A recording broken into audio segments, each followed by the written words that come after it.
what fruit you want to be functioning in your life. What fruit you have and what it takes to get God's fruit planted and working in your life. How many want to find out those things today? Anybody besides me? Good. I just say this, we are not the judge of people, but we're fruit inspectors. That could be a little strange, huh? But most of us look at other people in judgment in our eyes, and we're going to go through this in the Scripture, and we're not a judge. It's not called for me to do that. That's God's business. But I am a fruit inspector. I can determine after viewing fruit in somebody's life whether or not I want to experience that same fruit in my life by how much I hang out with them.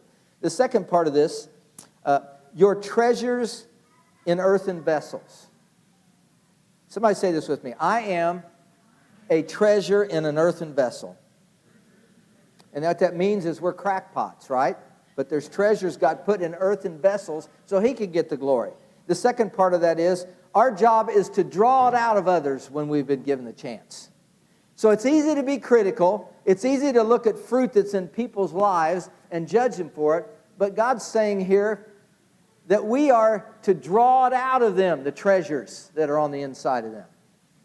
How many here are a treasure drawer? Come on. Let's open what we're doing. You know, summer's a great time to start seeing fresh fruits and vegetables. How many have got vegetable gardens going? Anybody? And then fruit trees. What do you got going? You said tomato. What else? Carrots, squash. What else?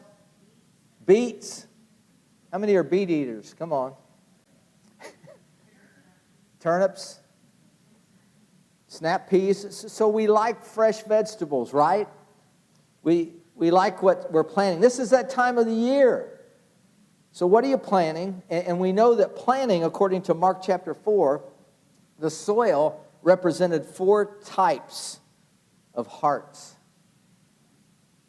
What was there? There was a hardened path, the stony soil, the thorny soil, and then the last type, the 4th type, was the good soil that produced it some 30, 60, 100-fold. And how many want that 30, 60, 100-fold of good seed, not the bad?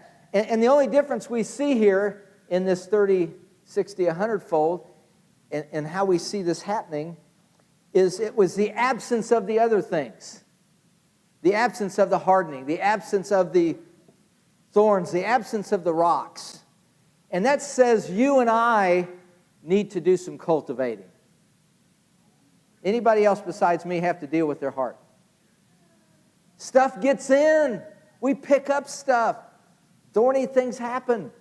And so we've got to determine, we can determine the type of soil that we have, which is our heart. So with that known, I'm going to move on here.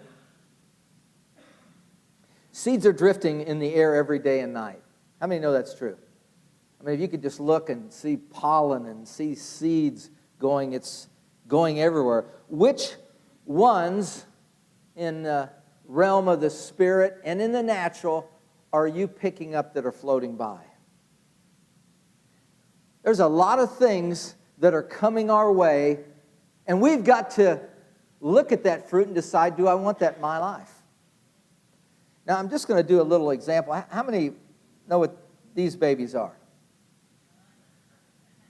What are they called? Dandelions. And a dandelion, my granddaughter picks these and likes them, and you know we haven't told her it's a weed yet. I was actually in Scotland a few times, and their national flower is this big thistle. And what we call a weed, they call their national flower. It has those big purple flowers on it. But this flower that can seem like grow up was planted by us, what? A seed. And it seems like in just a few days it gets in this form. How many have seen this form? Oh, dear Jesus. Look at those things, man. Look like little parachutes coming. And every one of those, I don't know if there's a couple hundred little seeds on this thing, but it seems like in no time they're up again, man.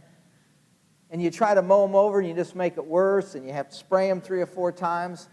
But these things get in there, man, and they're floating. And same way with this realm of the spirit, we'll say the realm of the natural as far as your thoughts go, there's stuff floating around there every day. Is this true? And I've got to determine what crop I want. Do I want the fruit of this dandelion? Somebody say no. No, not me. I don't want the fruit of that dandelion. But here's how this works. Which ones are you receiving? Then, is that backwards, sideways? Okay, is there something wrong? Okay. It goes on here to say this. Seeds are drifting every day. And what that is which ones are you receiving? Then meditating on, and then planting. So when seeds come along, and I meditate on them, I just planted them. Is everybody with that? It goes on here to say, and become a belief, and they're rooted in my heart. Then when spoken over, how many get thoughts and then speak them? Anybody besides me ever do that? We've got to be careful what thoughts I get and I'm speaking out, because I've just added faith to those thoughts. I've spoke them out. How many have ever said negative things? This always happens to me. See, I've just strengthened a root of something I don't want. Why does this always happen to me? Boy, I'm scared to go look at the mailbox. What's going to be in there? See, we need to start saying the opposite. Man, good things are coming my way. Zippity-doo-dah, zippity-yay. My, oh my, what a wonderful day. Plenty of sunshine coming my way. Come on, break it down. See, I determine what I speak out, what I meditate on, and what's determined here. So once this stuff gets planted, you're either watering or weeding. So what do you want the fruit of? What do you want the fruit of? The crop you have now has been from the past seeds you've sown. What's experiencing right now in your life is from seeds that have been sown in your past that you did meditate on, that you did water through your thoughts and thinking. And we get a crop from that. I wrote this on Facebook this week. Do you want the crop you've been planting today? Choose carefully what you are meditating on and saying, because it will be your harvest tomorrow. We are in a time of discerning fruit. How many believe that in our life and in others? So much is coming at us from the computer, from the TV set, and we've got to judge that fruit. And we're going to be doing some of that before this is over. Once again, you are not judge, but you are fruit inspectors. How many have been to a market and you picked through the fruit? You found the best fruit you wanted. Did you? And maybe you turned it over and it had a big hole in it or something. Say, I don't want that, man. See, we're picking fruit, we're looking at what we've got, and we're determined. We're fruit inspectors. Our education system is under siege right now. Does everybody know that? At college levels, at university levels, they're hiring people that are tweaking the young people of our nation to go against our nation. And I can't tell you the agendas that have happened. There's been agendas that have happened that we are feeding by just being ignorant. Somebody say it's not time to be ignorant. I mean, you've watched all that's going on. You can't hardly believe it with your own eyes. You can't hardly believe when they're trying to defund police departments. Who are they going to call? Ghostbusters? I mean, well, and they're starting to see the fruit of it. Some of these people cutting $1 billion out of their police budget, like New York City. And crime has just increased all of a sudden. Oh, wow, imagine that. And what happens is, then nobody wants to live in those cities. So we got to look at the fruit. We've got to understand what's going on.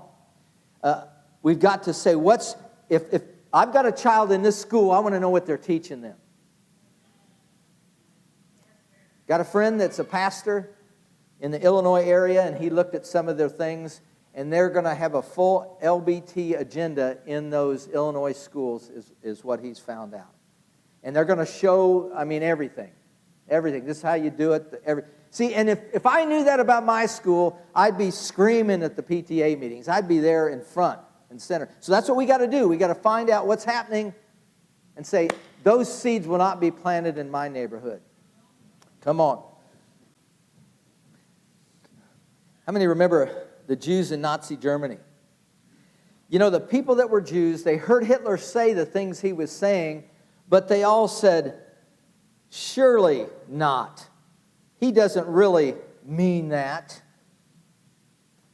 Surely no one is that evil. They said this. How you know out of the abundance of the heart the mouth speaks? Hitler said, if you give me a child when he's 7, they'll be mine forever. He started collecting kids at an early age and indoctrinating them. See, we got to say stuff about that. We can't let that stuff be planted and a crop happen with our kids these days. Are you with me? Let's look at Galatians chapter 6, verse 7. Be not deceived. God is not mocked. Whatever a man soweth, that shall he also reap. Now, we usually associate this with giving, and that can be done that way. But your thoughts become actions. So what are you meditating on? This week, what have you been meditating on? See, most people get this to, I'm not going to sin. I'm not going to sin. Don't get confused about your sin. Get confused. Let that confusion go. And get over to a place of, what crop do I want? And is this seed I'm getting ready to sow going to produce the crop that I want? You're trying to not or stop doing something only makes it harder, because the Bible said the law strengthens sin. But what we can do is say, no, this is the fruit I want in my life, my family, my business. This is the fruit I want. So I'm going to start planting towards that today. So let's look at this in perspective. And I'm going to look at that, what we just read, be not deceived, God is not mocked. Whatever man sows, that he reaps. I'm going to look at the previous. How many know we look at the verses before and after you say something to understand the context of it? And I'm going to share some of this also in the Passion. This is in the New King James.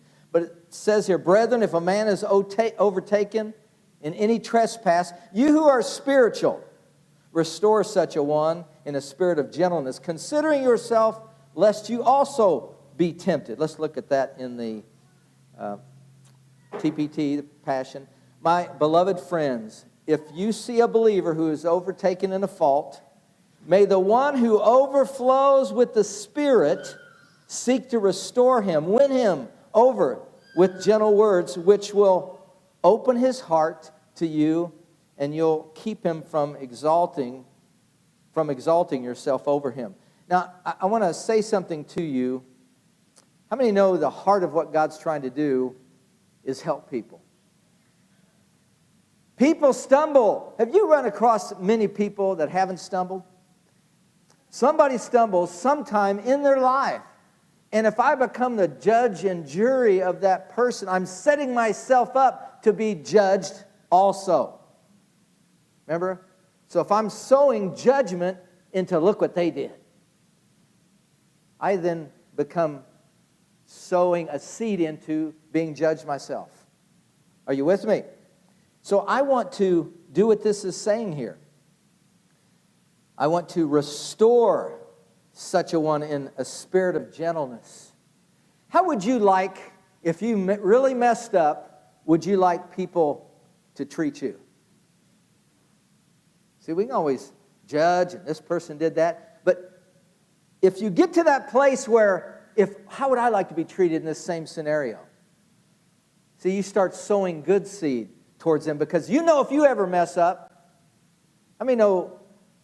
is there a good chance you could mess up again, even if it's in a small way? A couple of you agree, maybe. And boy, I want to treat people how I want them to treat me how I've treated them. And if it's been bad, boy, I need to get some weed killer out.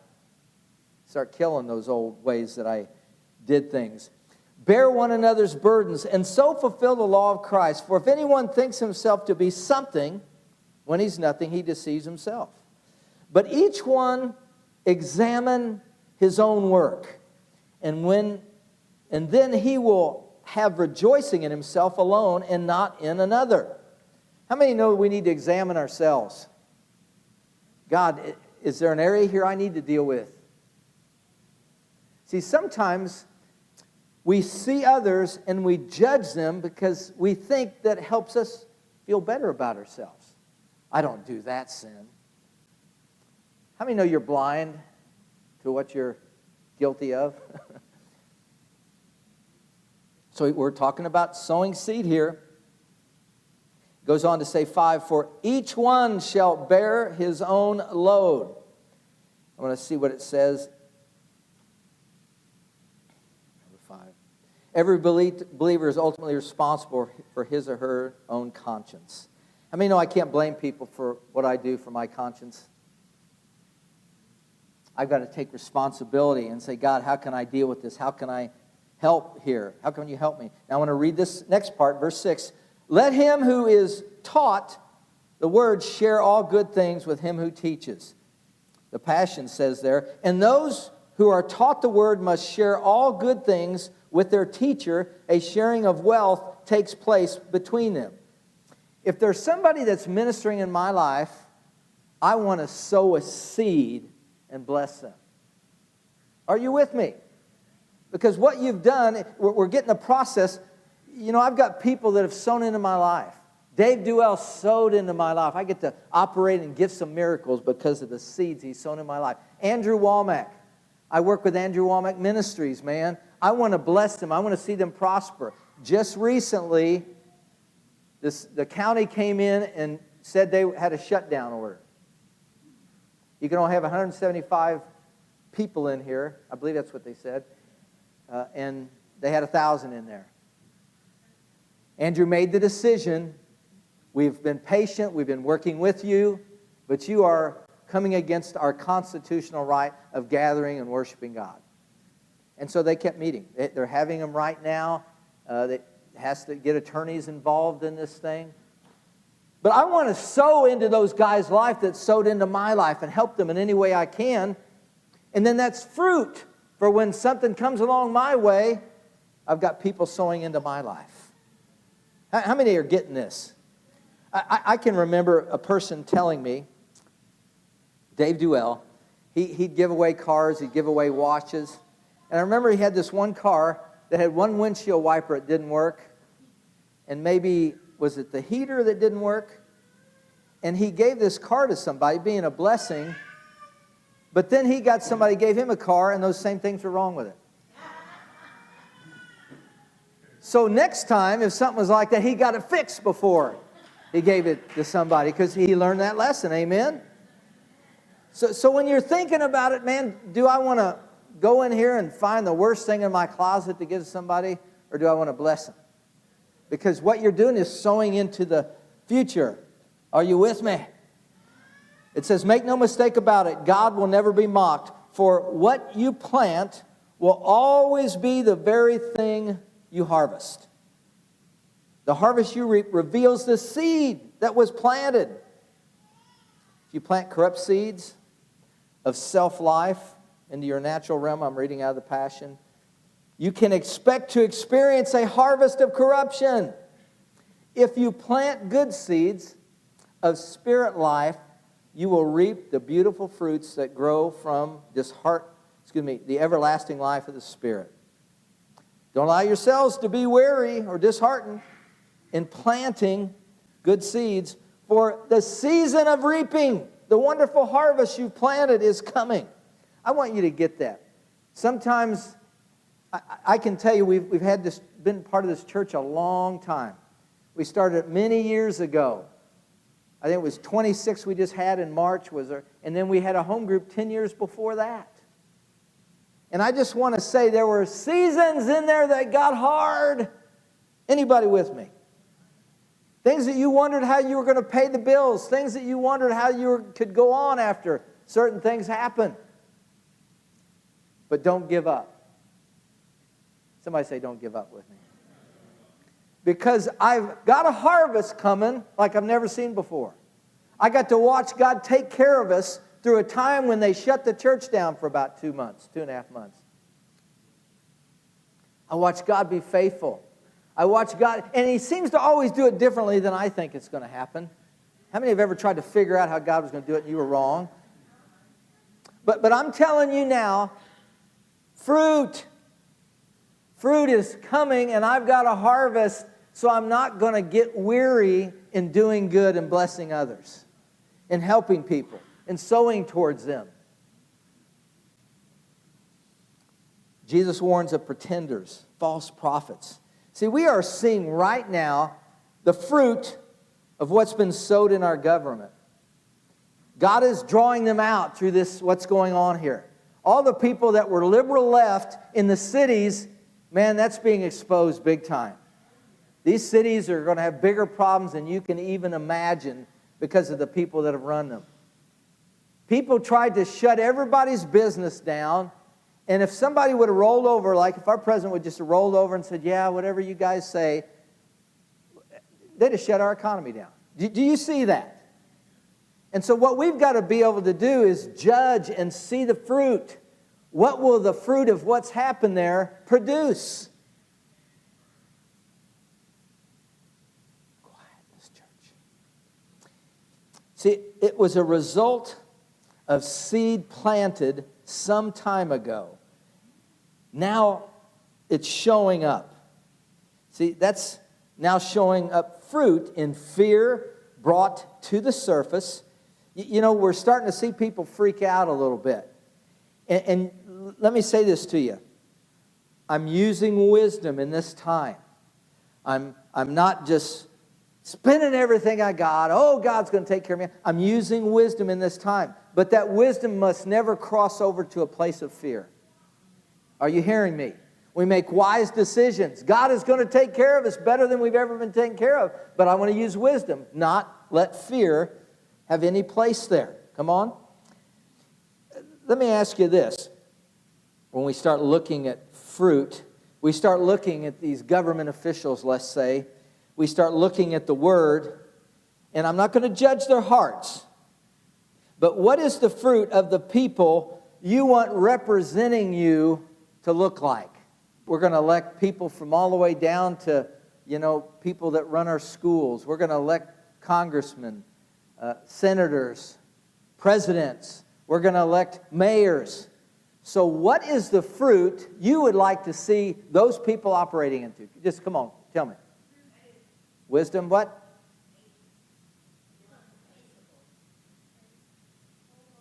Pro-life? Okay, what else would you like to see these people? Honest? You want an honest? Wow, what a concept in a politician. Wow. Love.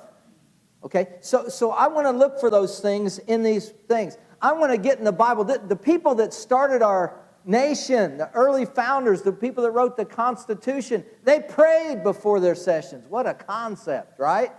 They believed God. They said, we're going to trust God. So they wanted the things of the Bible to affect what was going on in our nation and our cities. And when you get people that are trying to take that away, I tell you this, you don't realize how serious this is. And I'm not trying to share any fear or anything, but the person that gets into the office of the president this coming time is going to make a great difference on what happens to us. They were trying to shut down the churches in California, and they couldn't sing. They were somehow trying to link their singing to the virus. And so we got to shut these down. Even if you open up, you can't sing. Now, we got to see what's going on here. When you worship God and express God, praise stills the enemy and the avenger. Boy, if I'm a governor, I don't want these people stilling the enemy and the avenger. Got to shut them up. Don't let them sing. Hope you guys caught that. Do we want politicians that are for killing babies? I mean, that's kind of like a no-brainer. And yet we got people that are running that they're for that. When we were trying to get open as a church, and we were going to work with this other church in Lee Summit that had filed a suit, and so they called me during the middle of the week because we were going to work with Jackson County and see if they first were going to let us open a certain date, then they changed their mind. And the first thing they came back with when the church called me was, no, Jackson County wants to make their policies like Virginia. Virginia is the nation, this state that's governor said, we are for babies being killed after they're born. Are you hearing what I'm saying? And I said, what? Before the end of the week, they allowed us to do it, though, because we trusted God. But I'm saying people are going to throw stuff at you to get you to cower down. This is not the hour to cower down. This is the hour to rise up and take your place. What can man do to me? This I know, that God is for me. How many believe that? This is a time to stand. This is a time to rise up. You shall know a tree by its fruit. Is the fruit stand on your issues or be moved by the crowd? A lot of people right now, and I could name them, you could name them, they're going with the crowd that seems to be in power. They're going with the crowd that seems to be so thankful that our president on 4th of July where was he? He was in Mount Rushmore, making a statement about what we stand for and what this nation was created for. I want to say something else. Jesus challenged people. He challenged them with hard sayings to his disciples. How many remember the one where he told them, you got to eat my flesh or drink my blood? Let's look at that in John chapter 6, starting at 53. Truly, truly, I say unto you, unless you eat my flesh of the Son of Man and drink my blood, you have no life. I have no life in you. Whoever feeds on my flesh and drinks my blood has eternal life, and I will raise him up on the last day. For my flesh is true food, and my blood is true drink.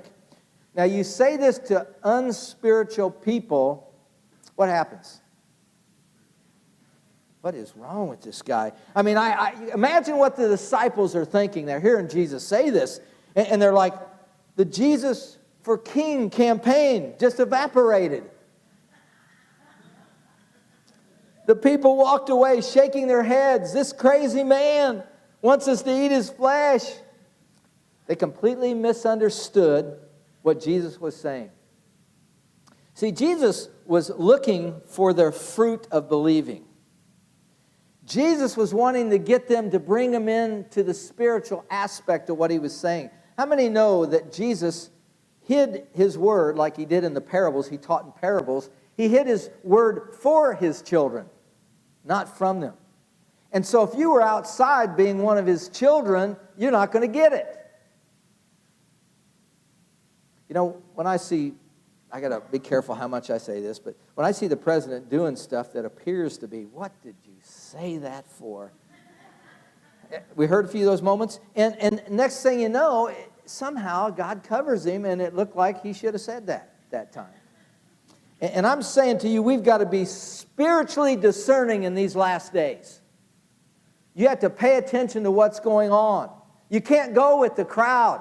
I mean, I see so many different posts of even relatives of mine that are making statements that are saying, well, you know, they got this other person that's going to be running on the Republican ticket, and maybe we should try them.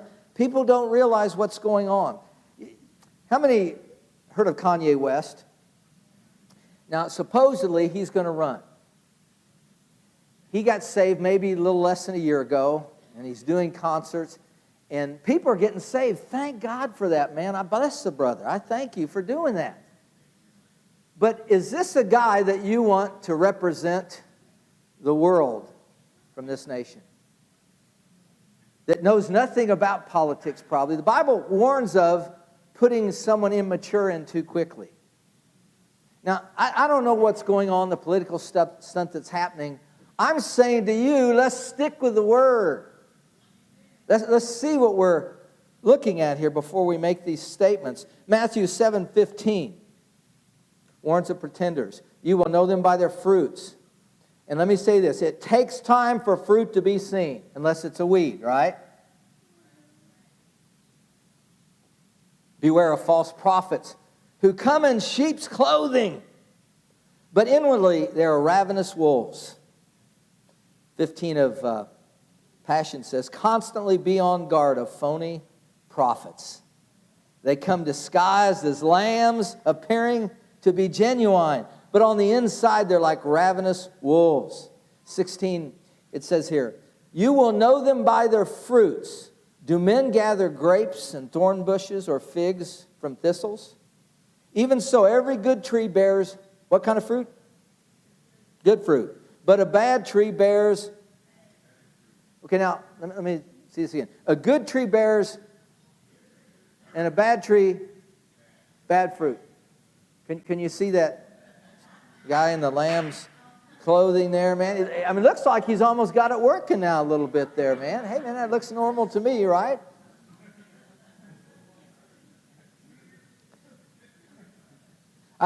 We just got to get a hold of this. It goes on here to say, 19, every tree that does not bear good fruit needs to be cut down, thrown into the fire. Therefore, by their fruits you'll know them. Over time, you will see this fruit, right? So I want to look at people. I don't want to hear so much what they say. What is the result of the fruit of those people over a period of time? Anybody can say something dumb one time, right? I did it once, right? So let's look at this. Signs of a wolf in sheep's clothing. They love power in themselves. I've been around a while, seen people work towards positions. When we started this church, it seems like you have people show up from everywhere when they heard you were starting a church. Because people come along and now I can have a position. They don't necessarily know me. We had a guy that... He had his wife, maybe 3 kids. Kids seemed like good kids.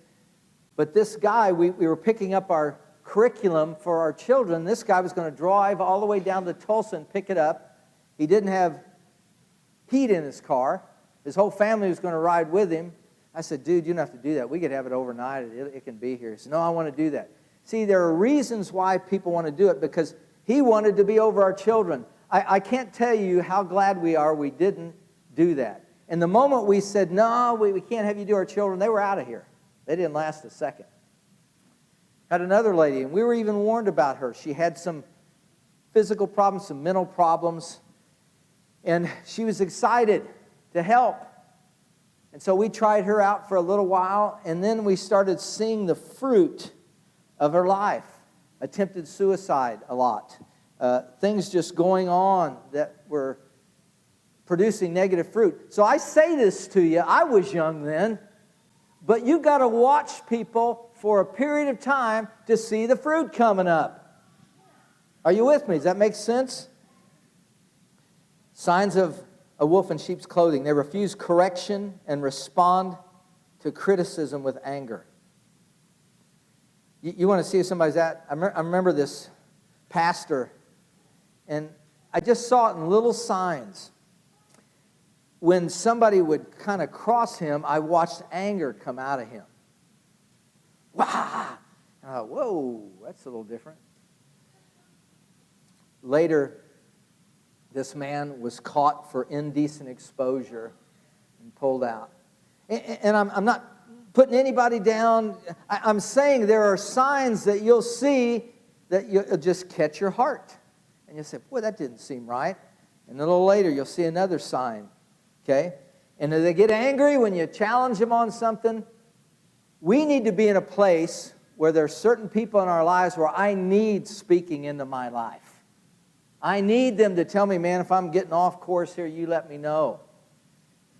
The next thing, they use emotions to get what they want. We're all thinking of somebody like that, aren't we? That uses emotions and they get really angry to get you to back away or whatever. I want to see somebody using wisdom. I don't want to see them going to their emotions every time something falls or gets out of place. Are you with me? A wolf knows the power of words and emotions to manipulate people.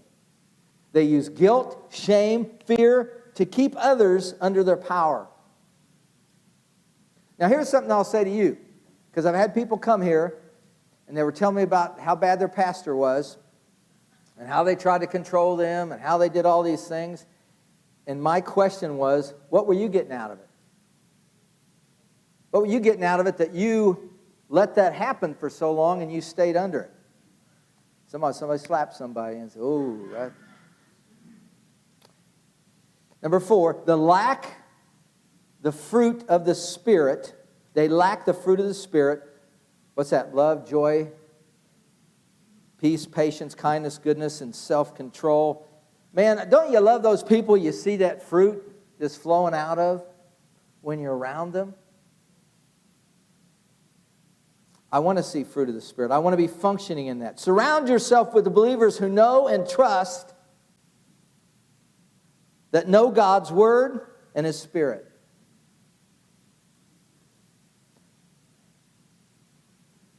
Now I just want to look at this. We're going to finish with this, and then we're going to pray for some people. What is the fruit of, and this takes time once again. You don't see it over time. Remember, we were told that dandelions come up quickly, right? So we got stuff. So if you see stuff coming up too quickly, that's a dandelion. Okay, for example, what's the fruit of Planned Parenthood? Death. But they're giving a woman a choice. What? Control. The death of children. I mean, this was started by a woman named Margaret Sanger. And her goal at the time was to try to get down the population in the black community. So I'm saying we got to look at the fruit of things. So when they want to take what we know as killing babies and they call it abortion, and they want to use the name of choice to disguise it, we need to rise up and call it what it is. It's murder is what it is. And to my knowledge, in the state of Missouri, they've gotten rid of all the Planned Parenthoods. There might be one trying to hang on in the St. Louis area. And you know how the president did it? He cut off their money. The government stopped giving them money to operate with. Somebody say, thank you, Jesus. Come on. Okay, the Black Lives Matter organization. I know this will probably get me some notes and stuff. First of all, Black Lives Matter. All lives matter. Blue lives matter. I've seen that now. Gee, everybody's lives matter. But what I'm talking about is the organization right now. What is the fruit there? What? Arson. Murder. Yeah. Socialism, communism, looting, destruction, lost jobs as a result.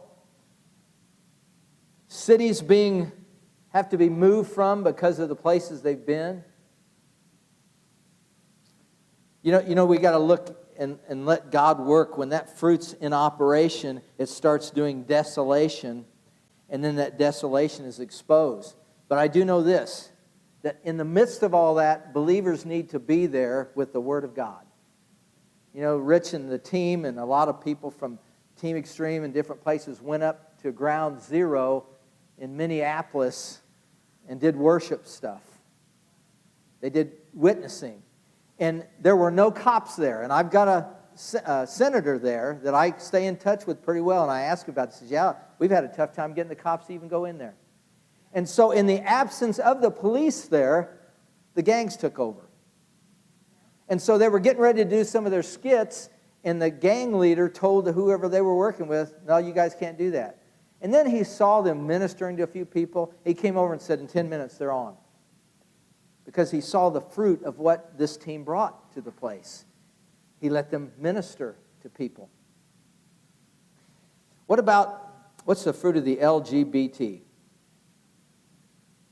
If those don't know, the people, the lesbian society, what's the fruit there? Perversion. Family, it ruins families, right?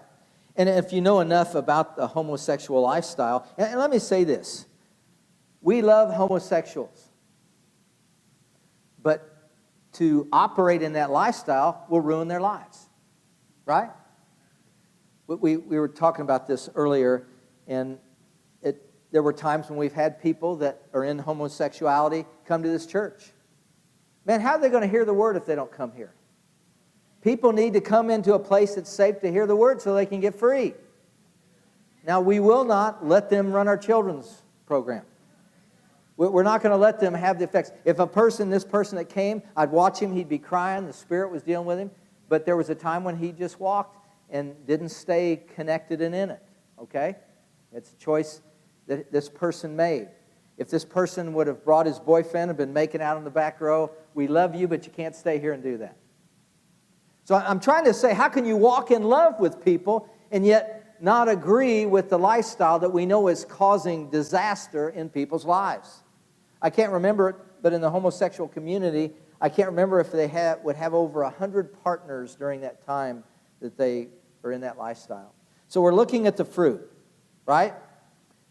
Okay, Joe Biden, what's the fruit? Yeah, well, and see, now, dimension and confusion, who knows what caused it, but, I have compassion on the man for what he's going through, but obviously, you don't let a man that's going to be running the free world in there with that kind of mindset, that mind, that dementia, right? I mean, you just use some wisdom there. So I don't know what they're trying to play, but we know there's some other people running that campaign. We know there's some people that are trying to do that. But you look at the lifelong thing of his life, the deception and the thing with Ukraine and all the things. He is not for life, he is for abortion. I mean, it's pretty easy when you just look at the fruit. Are you with me? Let's look at the fruit. Let's be real about it. Let's call it what it is. What about Donald Trump? What's the fruit? Okay.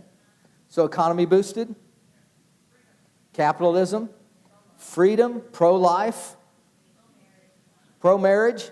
Is he for the church or against it? Is he for businesses prospering in this? Is he for exposing corruption? Is he for Israel? So I'm trying to get you to do is not even look at what somebody says that much, because every once in a while they say things that we think, whoa. But what has been the fruit of the 3.5 years that he's been here? The country has prospered higher than it ever had. So let's look at this. Has he been a friend of the church? Like I've never seen before. I know people, I got a guy we're with every Thursday. We do a pastor's thing, and I got a guy that's with a group that actually gets to go to his events and see what's happening with him. There's a worship team in the White House. Are you with me? I mean, there's spiritual going in and out of there all the time, man, the people that God's using. Are you with me? And then what about the church? What's the fruit of the church? And that can be a real questionable thing when you talk about that. And because we know the church is going this way and that way and so forth. Well, let's do it this way. What should be the fruit of the church as people see it? Fruit of the Spirit. Light. Family. Love. Okay? So that's what the fruit should be coming out of that. We should be affecting our community, affecting people's lives. And what is the fruit of the people you hang out with? Okay, well, and here's the deal. Who you hanging with? Now we're starting to look at each other a little bit. Is the person that you've been hanging with, especially the most, Is this something that the fruit has been shown now that you can decide, do I want that fruit in my life? See, because you got to do that, because I remember at 15, 14 years old, I'd hang with the neighborhood kids, and I was an athlete, and they started smoking marijuana. And, oh, come on, try it. Just take one hit. Just, how many know how the enemy works? Just try it one time. Just do this one time. How many know before long, their influence is going to affect you if you hang out in it long enough? Okay, and this is the last one. And what is the fruit in your life? Quiet in this Presbyterian church. It's not even Presbyterian. See, because we have to first look at the fruit that we're seeing in our life. What's coming out on a daily basis? How's it affecting people around me? Do I struggle with fits of anger? Is fear dominate my life? Because we're not saying, we're saying God is gracious and He's still working on this earthen vessel daily. We're being worked on until we're out of here. But am I in a position where God, I want to start doing a fruit inspection of myself? I'm ready to get the stuff out that's not of you and not the Word. Now, can anybody say yes, amen to that? And are you ready to say, we're moving this fruit, where it's coming out? God, I want my fruit. See, I've set up a fruit stand. Come on. People come by and pick it off of you, man, because it's so good.